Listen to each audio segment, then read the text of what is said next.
And welcome, everybody. We are live on this new episode of Cast It to the King. I'm your host, Joshua Mickle, and proud to be here for another week of interesting content that we're going to dive into. Today is going to be a short list, but hopefully we talk about a lot about these three things that we have up on the docket. And right now we are going to dive into the following, and that is this. Ding dong, the witch is dead. Per the Hollywood Reporter and Variety, top tier Hollywood traits, like anything that comes out of Variety and Hollywood Reporter, you treat that as if it's the 10 Commandments coming down from Mount Sinai in Hollywood land. Like, you treat those like it's the Holy Bible. Anything that Variety and Hollywood Reporter reports on in terms of Hollywood news, entertainment news, you take that as the gospel. And per those two outlets, Kathleen Kennedy, the head of Lucasfilm for Disney, is set to be on her way out of the door at the end of 2025 this year. And it has been a long time coming for those that have been waiting for there to be a change in leadership, the political backlash behind the scenes, the divisiveness of dividing the fan base, catering to a particular crowd. It's a brand new day to be a Star Wars fan in a galaxy far, far away. And just initial thought. And before we get into this, there was a report from CNN and then also from Deadline. And again, Deadline is one of those other outlets that you would treat as like concrete news, like pretty much true. Come on, say that the wording of Kathleen Kennedy is not retiring from producing films, but it doesn't outright say that she is not leaving Lucasfilm per se, and that there is going to be a succession plan in terms of hiring the next president of operations at Lucasfilm, whether that be Dave Filoni, Jon Favreau. Who knows what that may be in the future. She says she's going to have a voice in it. Everyone and their mama knows that, she is not going to have a voice in this. Like, she will recommend someone, but will Bob Iger and the others at Disney actually take up, like, on her actual word? We will see on that particular angle of things. But one of the things we need to highlight right off the bat as to why this is a big deal for fandom, for Star Wars, that Kathleen Kennedy is gone. She has brought us into the fandom of Star Wars once again when The Force Awakens came out, and it was a film that was beloved by pretty much universally beloved by pretty much all the fans in the genre. At the time of its release, it set the record for domestic box office opening weekend, just over $250 million opening weekend, shattering the previous record, which, funny enough, was that same year where Jurassic World, the first movie, came out in 2015 and it just barely beat the opening weekend for the first Avengers movie. It's just slightly around the $210 million range. But Force Awakens blew that out of the water. Each film, the next one, The Last Jedi, came out. It received around between $215, $230, I believe, for an opening weekend. That was the film where you're coming off of The Force Awakens and you're having all this great speculation. You have all this great fan interaction. You have a director in Rian Johnson coming off of films like Looper, great writer, great director. When you have that sort of resume, that including one of my favorites, Looper, which is what he did with Bruce Willis and I'm forgetting the actor's name, who was in The Last Jedi. I know, not Last Jedi. The who was in Batman: Dark Knight Rises. I can't. Joseph Gordon-Levitt, if I'm not mistaken, is the actor's name. Did that film. the critics were acclaiming The Last Jedi when it came out, that it was like a game-changing film in Hollywood, and it received a higher critic rating on Rotten Tomatoes. Then it was announced just before the film came out that Rian Johnson was going to get a Star Wars trilogy. Wow, like this film has to be really that good, right? And it divided the fan base. It divided the fan base with some political messaging. It also divided the fan base up to how the Star Wars characters were treated, particularly with Luke Skywalker. Never mind Mark Hamill's off-the-screen antics with his views and whatnot, which polarized fans altogether. But a lot of people love the Luke Skywalker character, and what they did with that Luke Skywalker character, many will say is a crime, and they did not take to that really well. And then we have The Last Jedi, the Rise of Skywalker that comes out, and that film just pretty much took the trilogy's credibility down the tubes when they abandoned the original idea from Colin Trevorrow, which was brought on to write and direct the film and was supposed to be titled Duel of the Fates originally, a whole different story. And you can actually look it up on Google online of the actual script of what could have been Episode 9 of Star Wars to close out that trilogy. What we got was just a whiteboard, a smorgasbord, and throwing spaghetti, throwing tomatoes, throwing whatever against this blank canvas and see what fits. See what sticks. And that's what The Rise of Skywalker was. And between that, we actually got really great gems like Rogue One, which is, some would say, it's the best Disney-related, Star Wars-related thing that they've done since they've purchased Lucasfilm. And then you have a little bit of a nugget in there with the Solo movie with Han Solo that did badly at the box office. It lost them money. One of the reasons they lost money is because this showed right here the first trends of what would prove to be Kathleen Kennedy's downfall. Her inability as a studio head to have everyone in line on the same path. You hire someone, you want them to execute your vision, they give you the go-ahead, and you don't pay attention to see if they're doing anything outlandishly bad during the movie process. That's what happened. She wasn't satisfied with what Phil Lord and Chris Miller were doing originally on Solo. They were the original directors, and then they got booted out for Ron Howard, and they had to scrap and refilm like at least most of that. Definitely over 75%, because Ron Howard now, does have the director credit. So a vast majority of that film was reshot and redone. That film was not bad, but it could have been better. And the behind-the-scenes stuff is what lost that movie money. Now we fast forward to the TV side. Star Wars on television. What an interesting concept. We got The Mandalorian.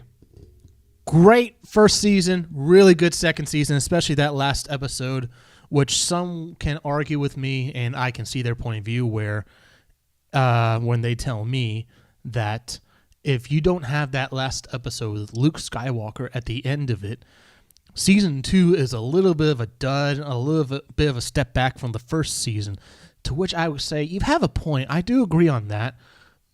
It's like one of those things where, sports analogy, your team is subpar throughout the game, and then at the end of it, you have a chance to win, and you just throw that Hail Mary, and someone comes down. You have the Jaden Daniels Hail Mary versus the Bears. That's essentially what season 2 of The Mandalorian was. And then tip ball, caught, touchdown. You win the game in spectacular fashion, and Mandalorian season 2 ended in spectacular fashion. Fast forward to season 3, a little bit of a step back. Storyline is pretty much forgettable. Things they set up in season 2, they pretty much wipe under, like they pretend never happened in season 3 with some characters.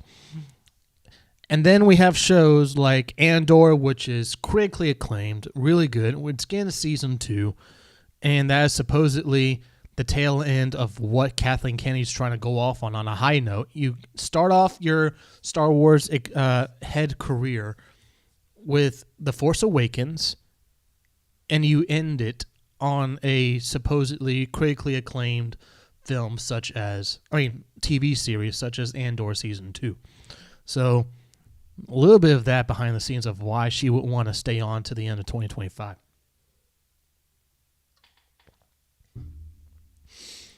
Then the rest of it that happens at Star Wars is mediocre, pretty much. I take personal joy in the Obi-Wan Kenobi television show, though, and I do have it downloaded.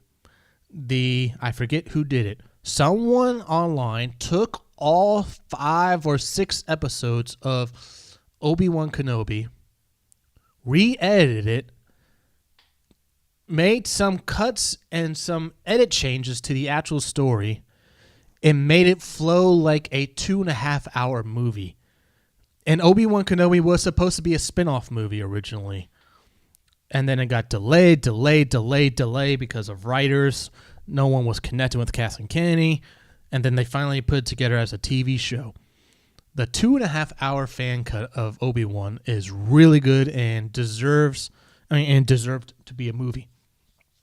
Ahsoka, the TV show on that. The episode that everyone will cling to, that's the peak of it, is the live action Clone Wars stuff, where they show Anakin Skywalker, Hayden Christensen back as Anakin Skywalker. The Bridge Between Worlds episode, I believe, is what it's called. Really good, and we actually covered it on this show a while back. And that was Dave Filoni, who's rumored to be the next president of Lucasfilm. He's had some ups and downs of being like the top executive. He nails it on the animation stuff, and he's a good pairing with Jon Favreau. But by himself, he's hit and miss. He's hit and miss kind of guy. He's hit or miss kind of guy. Him directing and writing that particular episode of Ahsoka in those episodes really brought out the best in Dave Filoni, and the visualization and the cinematography behind it was really, really done well, especially during those flashback sequences with the Clone Wars, with Hayden, the actress that played young Ahsoka, and a whole bunch of others, including what we saw at the end of the Clone Wars, the final season, with the Battle of Mandalore. All that to say, there are hardcore fans will get a kick out of it. The average fan will just look at the TV side as mediocre, besides the first 2 seasons of Mandalorian and then the first season of Andor. Now, in terms of Kathleen Kennedy's actual downfall right here, this is, and I'm going to pull up the list right here. This is where Kathleen Kennedy has her downside in terms, and this is just a small list, but there's many more that were conceived, announced, and canceled by one Kathleen Kennedy. And right here we can see that for these, I'm just going to list them right here. And some of these were recently just announced, like the last few months or so. Simon Kinberg, famous for bringing us X-Men First Class Days to feature pretty much the resurgence of the X-Men films post X-Men Origins Wolverine, which was the resurgence of that franchise before it went down the tubes again. With one Simon Kinberg, his first directed film was X-Men Dark Phoenix, which turned out to be a dud of a film altogether. Really good writer, not a good director. He's supposedly writing a trilogy. And then the only Star Wars film that is coming out is supposedly on May 22nd of 2026 with The Mandalorian Grogu, the one Star Wars film that we actually have in production supposedly. I do not believe the film actually exists until I am seated at my seat eating popcorn and I see the first frames of the movie on the screen. If not, I'm not going to believe any trailer. I'm not going to believe anything these days because things can be canceled on a dime. Just ask what happened with Batgirl. That was filmed and then it got canceled altogether. It went down as a tax write-off for Warner Brothers in DC at the time. The New Jedi Order. This is a film supposedly starring Daisy Ridley bringing back her character of Rey. This has been going on back and forth, and this is supposedly now being meshed in with Sean Levy's film, which is down here at the bottom of the screen here, with Jonathan Trooper and a whole bunch of other writers and directors have come on and left this film. The other film that is in the works supposedly is Dawn of the Jedi, where it's set, like it says here on the list, set 25,000 years before the rise of Skywalker, and that film has James Mangold behind it. It has James Mangold behind it to direct. And quick side note, as I try to bring it back up for a full screen here. Quick side note for Kathleen Kennedy. Even though there has not been a Star Wars film since 2019, she's the head of Lucasfilm. The last film that she has done with Lucasfilm has lost money, and that with Indiana Jones 5. And my dad, I still haven't seen the movie. I don't know when or if I will ever see that movie. But there's something that supposedly happens at the end of that movie that will just leave you pulling your hair out, supposedly. And the audience spoke. They spoke with their wallets, and they said, no, thank you. We're going to take a pass on this. And lost Disney over $500 million. $500 million. So that's the legacy that Kathleen Kennedy, that's the recent thing that she's done on film. So she does have on her record 2 films at Lucasfilm that have lost the studio hundreds of millions of dollars. And so we go back to the list over here as I bring it up here. We have Lando with Donald Glover, that was showing up in the Solo Star Wars movie, that he was going to get his own television show and that he was going to have a helping hand with his brother to write the film and possibly showrun the film. We have not heard word about this since 2020 when it was first announced at the infamous Disney shareholders meeting, which was paraded out there with big fandom, and a lot of the stuff that was announced there, a lot of that from the Alien Earth movie that's coming to us from FX, a lot of the Marvel stuff, and a lot of the Disney stuff is finally coming to fruition 5 years later, that they really laid down the 5-year plan, and a lot of that's coming to fruition except for the Star Wars stuff. We continue. There's supposedly another Dave Filoni Star Wars movie. Now, he is directing The Mandalorian and Grogu, last I checked. And I'll just go ahead and just look at that right now. The Mandalorian and Grogu film. Who is directing it?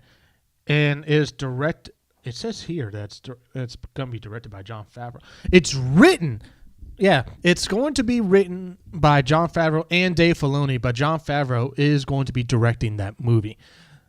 But yeah, Dave Filoni and Jon Favreau work hand in hand with The Mandalorian, if you know that. So he's supposedly getting a directed movie that is supposedly going to be the Star Wars Endgame, per se, to tie together what happens in The Mandalorian, what happens at the end of Ahsoka.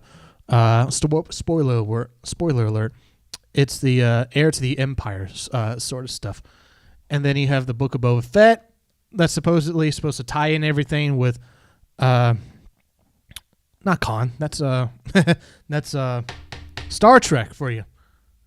I keep forgetting the man. I'm drawing a blank here of who the villain is of Ahsoka. This is one of the things of doing things live right now. Grand Admiral Thrawn. That's his name. Grand Admiral Thrawn. So, I mean, that's how little. I mean, that's how little of remembrance of these shows are. Like, hardcore fans will get it, but the average fan will not. The average fan will not. And then down the list here, Taika Waititi. Supposedly, he was announced in 2020 with that big shareholder thing. He was going to get a film. Nothing 5 years later. They are still working on scripts 5 years later. And then probably one of my favorite announcements because my family is in the military, and this film was announced via Patty Jenkins saying that her dad was in the military, flew jets off of aircraft carriers in the Navy, and then the film was shown. And in this movie was announced via being on an aircraft carrier with an X-wing that she was going to roll into and climb into for Rogue Squadron. That movie has been canceled altogether. And then what was previously announced all back in 2018 before The Last Jedi came out, the Rian Johnson trilogy. Still nothing on that, and it won't be happening anytime soon. It won't be happening anytime soon. This list does not include the Game of Thrones fellows, Benioff and Weiss, that were going to give us an Old Republic film with two. I believe they were going to do three, but they announced two at the time.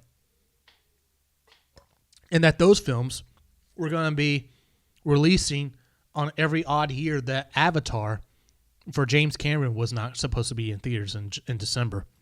And every odd year you would get a James Cameron movie, and then next film you get the Star Wars Old Republic movie, and then vice versa, back and back and back and back. Never happened. Never happened. The Boba Fett movie with Josh Trank coming off of the success of Chronicle. Chronicle came out with a little budget, did great with it, one of the better found footage movies out there in Hollywood. It's the reason he got hired for the Fantastic Four movie in 2015. Never material. And then that's a whole nother story altogether behind the scenes there. Gets cut there. Duel of the Fates that I mentioned for episode 9. Colin Trevorrow has great success with Jurassic World. He gets hired on to be the writer and director for episode 9. Thus, he is not the director for Jurassic World, the sequel, the follow-up to his own Jurassic World movie.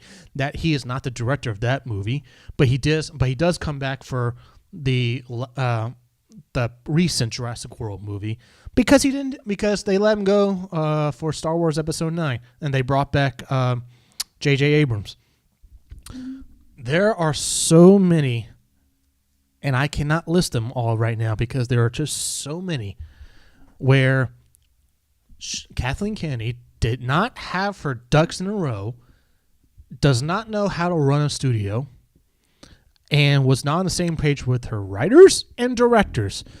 When you say, we are working with this person, here's our grand announcement, and then you say 3-4 months later, oh, we're splitting because of creative differences. Where in the world...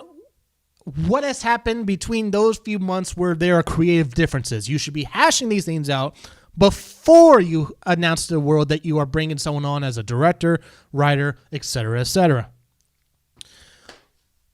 All that being said, who is going to be leading Lucasfilm going forward? I will not be opposed if it is the combo of Dave Filoni and Jon Favreau. Jon Favreau has proven his worth as a director. He loves Star Wars.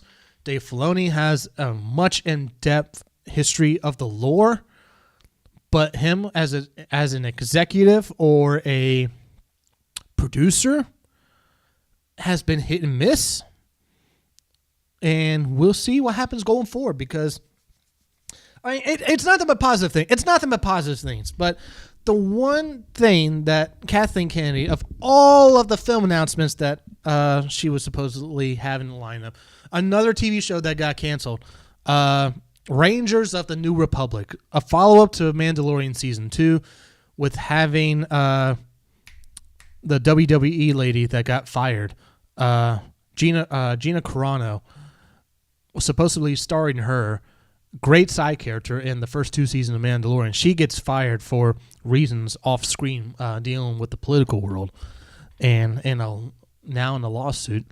Combine that with Elon Musk helping funding her, that Disney is in a bit of a bind if they lose that lawsuit with Gina Carano for wrongful termination. Going forward for Star Wars, though, it's nothing but bright days ahead of them. But the one crime for Kathleen Kennedy is that it has been 6 years since a Star Wars movie. There's been of all these announcements.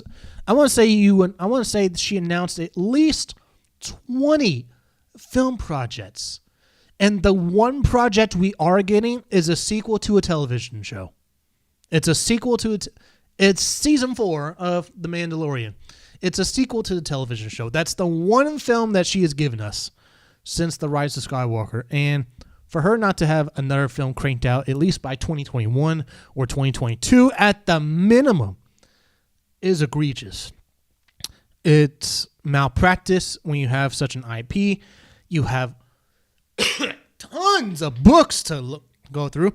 You have tons of comics to go through. You have games to take inspiration from. You are not short of content to draw inspiration from or what to do with it. You are not short of any of that. You have a plethora of items that you can go through. So, good riddance to Kathleen Kennedy, and nothing but the best and for her to stay away from the Star Wars property going forward. All right. With that down, we're going to go into the sports analogy. We're going to go into the sports section here. And that actually went on longer than I thought it would. 28 minutes, see? So if I had a whole list of things, this thing would be about maybe a 2-hour podcast episode, which I had done in the past. All right. That down. This right here. The Tennessee Titans. Once again, we all know they have the first overall pick. We all know the back and forth of, oh, this quarterback class isn't good. Let's take Abdul Carter. He's the best overall player. Some will argue it's Travis Hunter, the combo corner / wide receiver, which came out of the combine when asked about Travis Hunter with head coach Brian Callahan of the Tennessee Titans. He and others, like per Jay Glazer, like well over a month ago, when asked about Travis Hunter before he won the Heisman, is that a lot of the NFL scouts and the NFL landscape view Travis Hunter as a corner first. And just to get this out of the way, why I don't want Travis Hunter is that if he was going to be wide receiver primary, and then you can have packages for him on the nickel for defense, I'm all game. I'm all game if you can do that. But his primary thing is corner 1, and then packages for him at wide receiver. This analogy here has nothing to do with skill set. This analogy is all about perception of a player entering a draft. This is not a comparison of Travis Hunter's skill set is similar to this person's skill set, or this person's skill set was the equivalent of Travis Hunter. For the Tennessee Titans, the last time we heard something like this from a player that we drafted in the first round came in 2017, 2017. In the mid-teens, we picked this guy. This guy was on corner.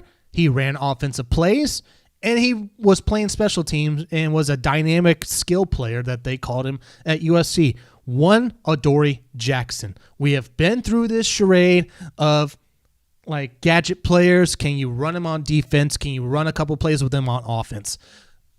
Adoree Jackson can't hold a candle close to Travis Hunter. We all know that. Now, in terms of the actual headlines, like take skill set out of it. Take the skill set out of it. If you say X player can play corner, can give you packages on offense, can play both sides of the ball. Adoree Jackson was the last player that we heard of such things, and that did not turn out well for us. And then we would just play him primary on corner because he wasn't well on special teams, and then we just ran a few things on offense. Can a dual player in the NFL today play on both sides of the ball? For longevity, I don't think so. You have to pick one. You have to pick one side or the other. You cannot do in the NFL level what Travis Hunter did at Colorado and play every single bloody snap on offense and defense as a starter at corner and a starter at wide receiver. It is unsustainable in the NFL. So in terms of what they should do with Travis Hunter, Brian Callahan said that they view him as a corner. Corner is like 3, 4, 5 down the list in terms of priority because we have we have Snead coming off of the injury. A lot of the Titan brass are very bullish about his comeback and the contributions he can do now a full season and after his rehab. We still have Cheeto Awuzie at corner 2. We still have Roger McCreary in the nickel. You still have Hooker at strong safety. And we hope we can bring back Quandre Diggs on like a 2-year deal, who was great for us at free safety when we signed him in free agency away from Seattle. So secondary is least priority down the list for the Titans. It is not up there where it's like we keep getting burned. We have to take care of this or else we are screwed. No. And I will argue the same thing for Abdul Carter here. Pass rusher, although folks are losing their minds over the Titans reportedly giving Harold Landry the ability to go out and seek a trade. Let's bring it back to reality. No one is trading for Harold Landry's contract. Nobody's trading for that contract. And I believe he's getting paid $17 million this year. No one is trading that contract unless there's a restructuring in the middle of the trade. That is not going to happen. And it's more likely that we will restructure his deal to stay in Tennessee or he will stay in Tennessee as is. But in terms of the probability of him actually being traded or getting cut are pretty slim because there are some guys that are going to get cut before he does. Arden Key is going to get cut before he does. Nicholas Petit-Frere is going to get cut before he does. Traylon Burks is going to get cut before he does. So Harold Landry, until we hear official word that he is officially getting traded or cut, expect him back in a Titans uniform in 2025. Now, this whole news that just came out here with Abdul Carter with a foot injury, we already know coming out of the college football playoff, he injured his shoulder. And that they said it was going to be fine. It's nothing to worry about.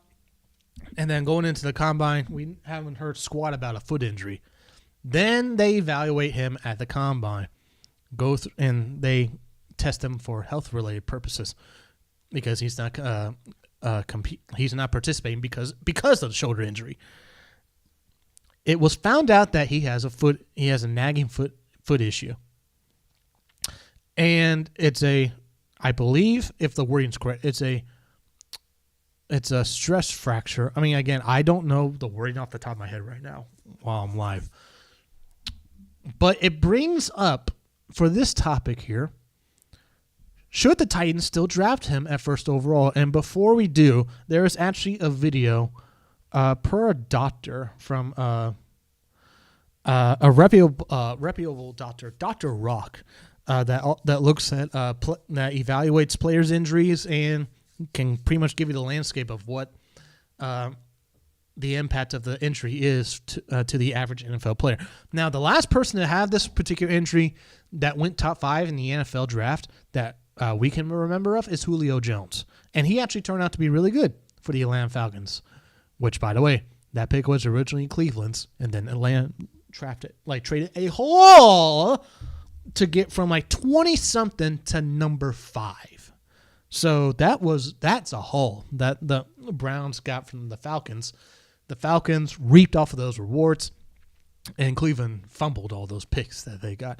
But we'll switch it over to this right here for this doctor fellow to explain what this injury does for Abdul Carter. Whether he gets the surgery or doesn't get the surgery, is this going to be a chronic issue that he's going to have to manage for the rest of his career? That's a good question, Maggie. The answer is probably yes. Again, because of the tremendous amount of force and pressure that has to go through the human foot on a daily basis. Because remember, it's not just when he's on the playing field, okay? It's when he's even just walking around. And people don't realize that walking is a tremendous amount of force and stress on the foot. So I think this is one of those things that has to be constantly managed, constantly evaluated, and then hopefully kept under control. Whether he gets the surgery or doesn't get the surgery. All right. So you have that right there. This is going to be something, and let's look at it from the potential downside of what this comes out on the bad end for Abdul Carter. There's comparisons, and again, and some people can correct me on this. Javon Curse, well-known Titans pass rusher, had this type of foot injury towards the latter end of his Titans career, like his first go around with the Titans in the mid-2000s, and then he signed with the Philadelphia Eagles. And he lost a step after he left Tennessee, and then he had a good year for us in 2008, and then for 2009, he just fell off the face of the earth midway through that season. For Abdul Carter to have the shoulder and now the foot, this should be concerning for the Titans altogether. Why is that, you may ask? Why? Because we've dealt with this before. We've dealt with this before in recent drafts. It's the reason John Robinson is no longer the GM of the Tennessee Titans. Abdul Carter has now officially entered red flag territory in terms of, especially the first overall pick, injury concerns. Now you look at, and that, why do I bring up John Robinson, the former Titans GM? Why do I bring his name up? After Big Jeff Simmons in the 2019 draft, it was like late teens he was selected. Had he not had an ACL injury and another injury that a lot of teams had red flags on that said he was undraftable, and then also there's an off-the-field issue with supposedly his character, which was a bunch of hogwash because he was able to clean up his act supposedly, and he's a great citizen of the NFL and the state of Tennessee and Nashville. Big Jeff Simmons would have been a top 5, top 10 pick had he not had the ACL injury, had he not had any injury concerns. So John Robinson was viewed at the time to be taking a big risk, high reward type of guy. And the reward was spectacular, and we were able to transition with ease from Jarrell Casey, who was the anchor of that D-line for so long, transition that now to Big Jeff Simmons with ease. With ease. There's not a beat loss, and Big Jeff Simmons is the man that he is today defensively for us, making big impacts on it. Fast forward to next year later, Caleb Farley, corner from Virginia Tech. What was the knock on him? He had big injury concerns, similar to Jeff Simmons. He was drafted by the Titans at corner. And similar with Big Jeff Simmons, big risk, high reward type of player. If he produces for you, you just nailed it out of the park with the potential top 10 corner in terms of skill set that you just got later in the draft with your own original pick that you didn't have to trade up for. Spoiler alert, he's no longer with the team. He's been injury prone. Some bad stuff has also happened with him off the field, not football related, but he was able to sign with the Panthers, and he seems to be picking up the pieces to his playing NFL career. But in terms of the Titans having him as the first round pick, total bust, swing and miss for John Robinson. Strike number 1. Strike number 2. No, that was actually strike number 2. Strike number 1, the original strike number 1. Isaiah Wilson, the tackle that we drafted from Georgia with our pick, had slight injury, mostly conditioning concerns. High risk, high reward type of guy. High risk, red flags around Isaiah Wilson coming out of Georgia. Spoiler alert, he did not even last us 10 snaps total. Before being cut, he signed with Miami for a hot minute, got cut from them, and he is probably one of the biggest tackle busts in NFL history. Now, strike number 3, Treylon Burks, wide receiver of Arkansas. Only missed 1 game in Arkansas. Okay, not much of an injury concern, right? Big conditioning concerns out of Arkansas, especially when the Titans saw it firsthand after we drafted him. Having a conditioning issue with asthma, with breathing, with the actual NFL workload, and then the injuries popped up. That is 3 years in a row where you have drafted either a high-risk injury / conditioning player with your first-round pick. And all 3 of those first-round picks could have been great pieces for us foundationally today. All 3 of them have been busts and haven't panned out for us 1 iota. 1 iota hasn't panned out. Spoiler alert, Treylon Burks has not done well for us. He has been on IR pretty much the vast majority of his NFL career. He only has 1 touchdown catch to A.J. Brown's 2 Super Bowls. Wrap your head around that. A.J. Brown has 1 Super Bowl ring, 2 appearances, and Treylon Burks only has 1 touchdown catch. Oh, he has 2 touchdowns, actually, Josh. Coming off of a Derrick Henry fumble was his first ever touchdown, but his actual first catch was against the Eagles in that A.J. Brown revenge game, and then he went down with a concussion.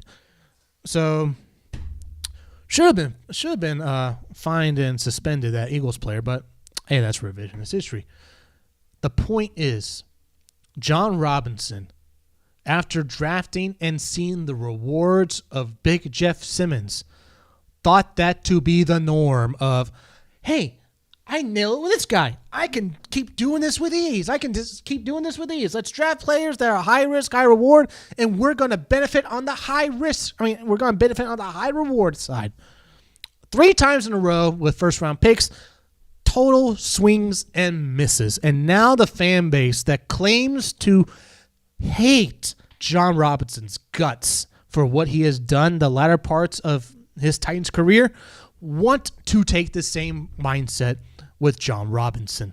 The man's not here anymore, but his mindset has been entrenched in some of these fans' mindsets of, it worked with Jeff Simmons. Look at what he's done. Abdul Carter is the same situation. 1 case study is not the norm, nor should it be the norm. 1 case study for your logic of let's draft Abdul Carter because it worked with Jeff Simmons. You are going to get screwed over every single time if you have that mindset. For you. NPF was a decent right tackle for us during his rookie season. He's such a bust of a right tackle for us, and I hope his rear end gets cut yesterday. 1-year wonders, one-time situations should not be the norm to your logics. If the Titans were to somehow trade back and still within pick 3 through 7 per se and still get Carter, the pain will be less, but the impact will still be the same because you are trying to draft a foundational piece for your franchise, and you do not need questions around a guy that can potentially, for the wrong reasons, not be available to you. What is the one rule in sports? The best availability is availability. And if Abdul Carter is not out there on the field and you draft him, we are going to have another Treylon Parsons situations like the Grizzlies did. You sign someone thinking he's going to be a great foundational impact piece for us. What happens with the Grizzlies and Treylon Parsons? The dude is stealing money for the Grizzlies and didn't even play over 20 games. For the Memphis Grizzlies. Stole money from us, essentially. And we finally, in 2019, traded his rear end to the Hawks. Thank you, Zach Kleiman, for finally trading him away.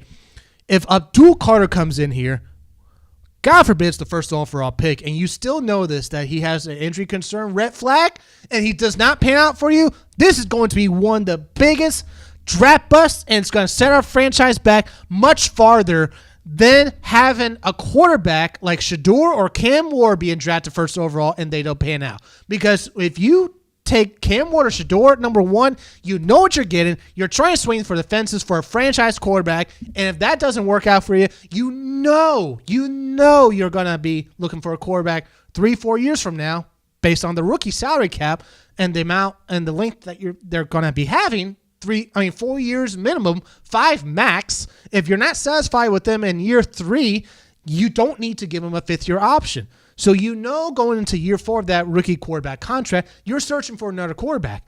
You know what you're going to be doing. If you take Carter and he is not going to be producing for you and he's dealing with injuries and you don't have a quarterback, long-term solution. That's going to set you back longer than 4 years, at least 6 years for you, just like us picking Farley, Wilson, and Burks. Those are 2020, 21, 2022 first-round picks. What was the players that we could have drafted during those 3 seasons could have been foundational pieces for this franchise, and maybe we are in a different spot today if we pick better players with those picks, despite us trading away A.J. Brown with that whole Treylon Burks pick. We could be in a better situation. If he's going to give you injury concern, you don't draft him because you do not. This franchise is such in a fragile state of affairs that this comes back to the whole. This makes no sense of picking Travis Hunter or Abdul Carter with your first overall pick when you have a need a quarterback, and that's the biggest hole in your team, and this is the one position that's the most important in the NFL because he impacts every single offensive play. Abdul Carter just rushes. Travis Hunter is just going to play corner mostly. Are they throwing the football? No, they are not throwing the football. Thus, you are still lingering with the biggest hole on your team as to you don't have a quarterback. You don't have a quarterback. And until you get that solved, then you can team build around the said quarterback. And for Jalen Hurts and Patrick Mahomes came into a built team. Let's look at these case studies then. For those that want to argue that Patrick Mahomes and Jalen Hurts came into team-ready situations, let's start with Jalen Hurts first. Was A.J. Brown there when he was drafted? Was that Georgia Bulldog Eagle defense there when he was drafted? Was Devontae Smith, wide receiver, there when he was drafted? No, they drafted Jalen Hurts first early in the process. Then they built their team piece by piece by piece by piece. They got him the wide receivers. They stacked that defense full of Georgia Bulldogs. And it has delivered for them a Super Bowl. Let's look at Patrick Mahomes. Oh, Patrick Mahomes. He had Travis Kelce. He had Hill, the wide receiver that's now in Miami. He's now left. Remind me again. The offensive line was shaky. They rebuilt that after they lost the Super Bowl to the Bucs. They rebuilt that offensive line after the Bucs. Patrick Mahomes was drafted first before they rebuilt that offensive line. That defense, they built that defense up to the stagnant defense that is today while you have Patrick Mahomes on your roster. Did they have that defense ready to go when Patrick Mahomes was there? No, they did not. Did they have Xavier Worthy, wide receiver from Texas? Was he there when Patrick Mahomes was drafted? No, they just drafted him. The point is you get the quarterback first, and then it is easier to fill in holes around him as you're going along in the process. You cannot, unless you are comfortable with trading away future draft assets to get your preferred quarterback in the next draft or the year after draft. And by then, if you have that logic, Brian Callahan's already going to be gone. Mike Borgonzi might be gone too. So with this entire front office altogether. And for the one thing that some of you fans want to complain about is that our front office is so inconsistent. Our front office is unstable. The one thing that will make this front office unstable is if you don't have your answer at quarterback long term. The moment you don't do that this year, you are essentially rooting and actually advocating for the one thing that you don't want, which is front office instability. The one thing that will give you some stability, take Cam Ward, take Shedeur Sanders, build around them. Year 2 or year 3, they need to be showing you something with the pieces that you have built around them from their rookie season, their sophomore season, and then the third year you hope they take that step and take you deep into the playoffs. That is the mindset and the goal that we should be rooting for. For Carter, he should be off the board for the Titans. He's high risk. I don't care if it's just a foot stress thing or if it's the shoulder. With the Titans, it's always something. And we always get the bad end of the stick with some of these players, especially the injury-riddled ones with concerns coming out of college. We've already done this 3 times with Isaiah Wilson, Caleb Farley, and Traylon Burks with first-round picks. I am not this Titan fan base is not does not want to go through the situation again. They do not, with our first-round pick, with Mike Borgonzi, first-year GM with the Tennessee Titans, he does not want his reputation and legacy to be his first ever pick. Probably the first overall pick in Tennessee Titans franchise history, if we actually stick and pick. He does not want that to be a player that is unavailable for you. He does not want that. Neither does Brian Callahan. Neither does Amy Adams. Neither does Amy Adams Strunk, our owner. And logic and common sense says, even if you do trade back, you're going to take Travis Hunter before you take him. You're going to take T-Mac before you take him. You're going to take your top-rated offensive lineman. God forbid if we go 3 straight years of offensive lineman with our first-round picks. God forbid that, because that is so boring, and it's going to be unappealing to try to convince the fan base to come out to our games. Look at the last 3 offensive linemen who we draft, and they're not in the position that we drafted them in from college. Yeah.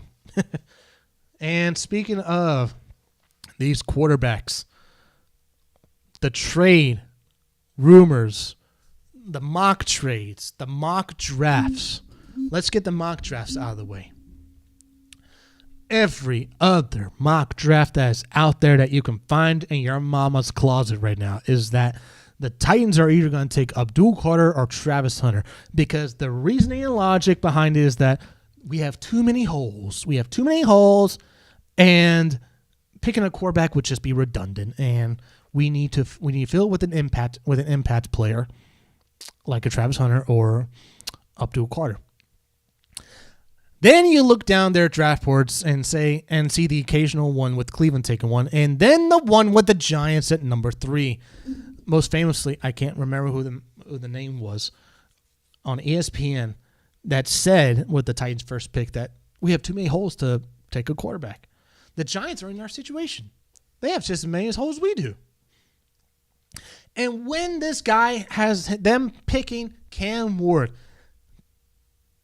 the thing with him that is screaming with hypocrisy is that he says in his whole thing of Cam Ward has stellar year at Miami. He can bring such a cultural impact to a position that has been plagued with uncertainty with Daniel Jones, and can bring stability to the franchise moving forward. Why not Tennessee for that particular reason of drafting Cam Ward? We have been in quarterback purgatory and uncertainty since Tannehill, Mariota, Malik Willis, and now Will Levis. Why can't Cam Ward come in and bring stability and a change to the franchise? Why can't Shedeur be that guy? So the 3 teams that need quarterbacks, Giants, Jets, and Raiders, All these mock drafts have either Cam Ward or Shedeur going to those 3 teams. And then there's the occasional one where Jackson Dart was taken by the Steelers in the first round, which I have said on social media that is my 2 guarantees for you. Here's the 2 guarantees of the NFL draft. Pittsburgh is going to get Jackson Dart, and the Raiders, if they do not get Sam Darnold in free agency with a connection with him and Pete Carroll, if they don't get Sam Darnold, the Raiders will get Quinn Ewers out of Texas. That's my 2 guarantees for you. Jackson Dart, a Steeler, and Quinn Ewers, with the asterisk that Sam Darnold's not there, will be a Raider.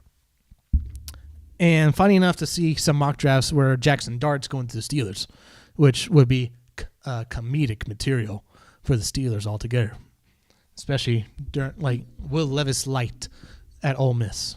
The deep throw, the deep arm. And he can't do the other stuff because he doesn't know how to grasp an NFL playbook. And some of these mock trades, though, have some of the most one-sided mock trades I've ever seen for a first overall pick. Or let alone top 2 pick. All of these mock trades have at minimum no future first round pick, and then at the maximum only 1 future first round pick. Let's take it back to the Bears 2 years ago when Bryce Young and CJ Stroud were coming out. Famously, the Bears traded that pick to the Carolina Panthers. What was the compensation for future draft picks? First round particularly. The compensation was the Panthers sent the Bears their future first round pick, which turned out to be Caleb Williams. And they sent DJ Moore, who was essentially another first round pick, wide receiver, to the Bears. So the Panthers essentially sent 2 future first round picks to the Chicago Bears to get the first overall pick and draft Bryce Young. Look at the Washington Redskins, St. Louis Rams trade. That pick resulted in 2 future first round picks for the Washington Redskins to get RG3. And that's number 2 to get the second overall pick.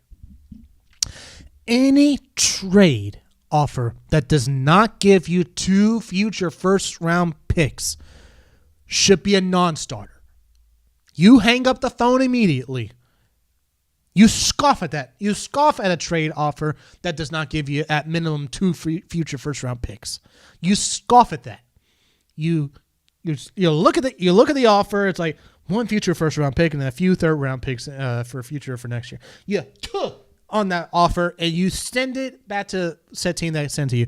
You on it. You pee on the ashes. You on it. You burn it. You pee on the ashes. You stomp on the ashes, and then you send that back to the team that sent you said trade offer. That's what you do if you don't get an offer at minimum of 2 future first round picks right there. In terms of why this is the case, and I have a logic and I have a reason and I have a theory behind it, and it may be true. We'll find out when we get to. Pretty soon it's gonna be April because tomorrow's March. How crazy has this year gone by? Apparently the scout combine's over. Like the NFL scouting combine's over supposedly. I thought that was a week thing. Apparently it only lasted like a few days. So that came and went really quick.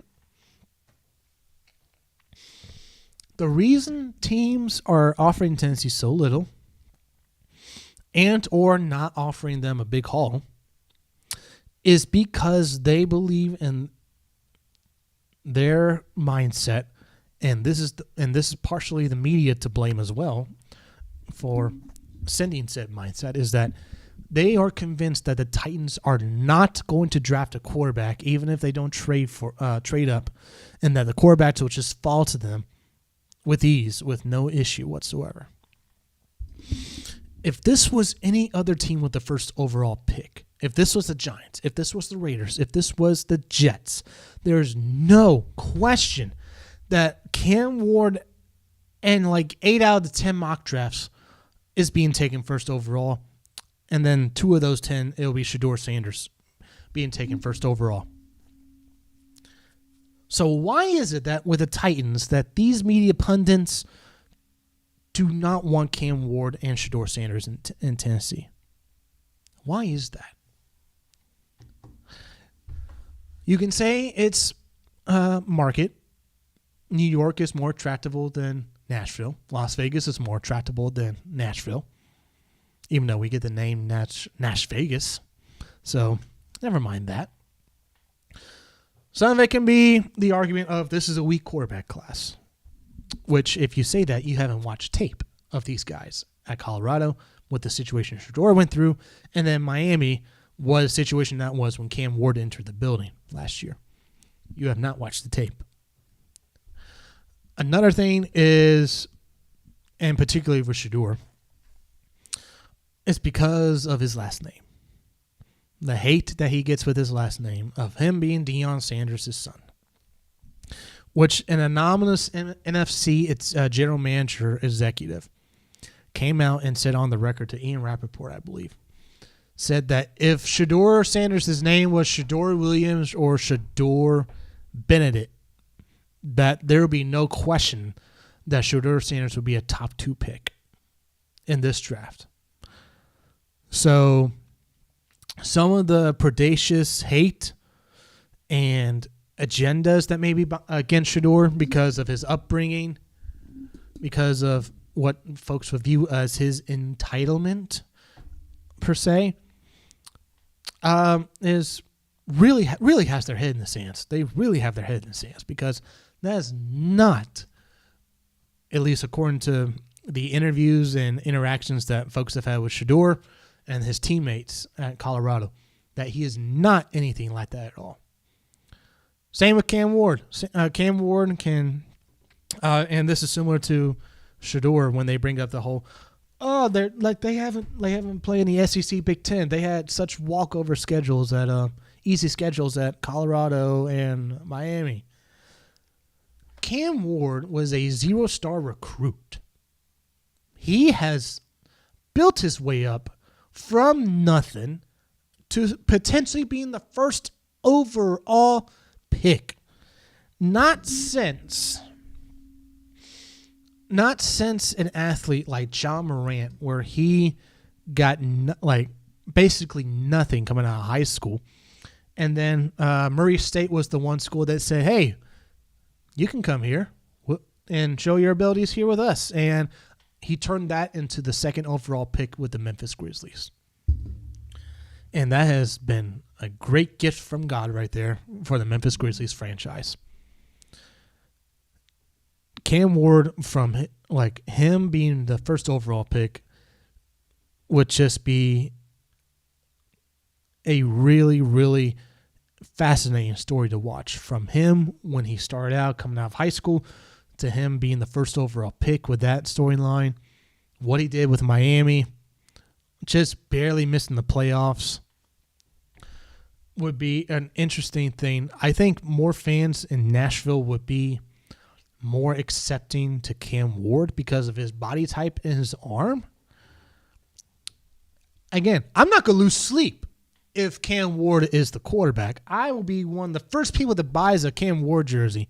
And I still hold this. I still hold this to be a thing in my head, is that if we draft Cam Ward, he wears number 1 at Miami. If we draft Cam Ward, he is going to ask Warren Moon for the number 1 jersey, and I still believe in my head that if Cam Ward were to ask, Warren Moon would say yes, and you have a Cam Ward number 1 jersey, and I will be one of the first ones to buy one. That would be really amazing if that were to happen. But either way, I'm buying a Cam Ward jersey if we draft him 1st overall. Same with Shedeur. Shedeur doesn't have the arm, but neither did Peyton Manning, neither did Tom Brady, neither did a bevy of quarterbacks in the NFL that turn out to be elite for you. Lamar Jackson doesn't have the biggest arm.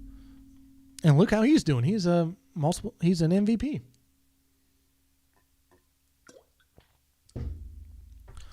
And just like Cam Ward, Lamar played in the ACC, and like Patrick Mahomes, Shedeur played in the Big 12. So conference play is irrelevant when you're evaluating quarterbacks. Shedeur doesn't have Cam Ward's arm, but Shedeur has great touch on the ball. And that is one of the things that we desperately needed in Nashville that Will Levis did not have. And I can confidently, these guys, and I brought up on the last episodes that these guys, in terms of total turnovers, are only separated by one. And Cam Ward has that one more turnover.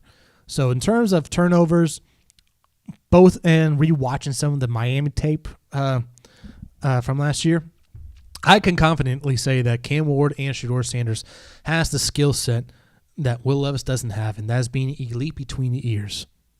Having the brain to pick apart a defense and knowing where to place that football when you're throwing it. And so if you're going, and kind of veering off topic here, but to try to reel it back in here, if the Titans are going to do a trade, the trade should be with Cleveland. Try to bait them in saying, hey, you really want Abdul Carter or you want one of these quarterbacks. And then you're sitting there at 2 with extra picks, and then you take the quarterback.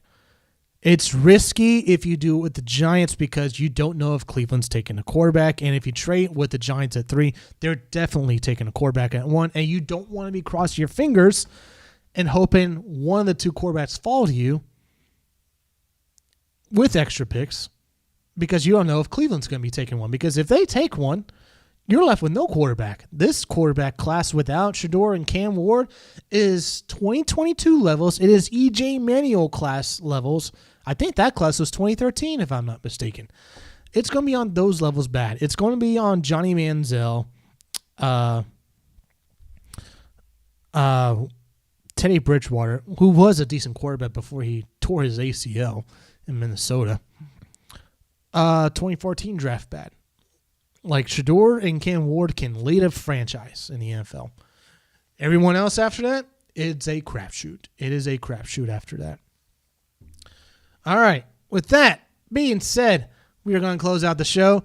Be sure, if you are new to this channel watching for the first time, be sure you subscribe, click that notification bell, and don't forget to like, comment, and subscribe. Comment below what you think about Kathleen Kennedy, about her leaving. What are your thoughts on that? What Star Wars movie do you want them to finally make and bring to fruition? Do you have concerns about Abdul Carter with his recent foot injury announcement from Adam Schefter and others? And is there a trade offer out there that you would say we definitely have to have it? And is there a trade offer out there that you say absolutely not?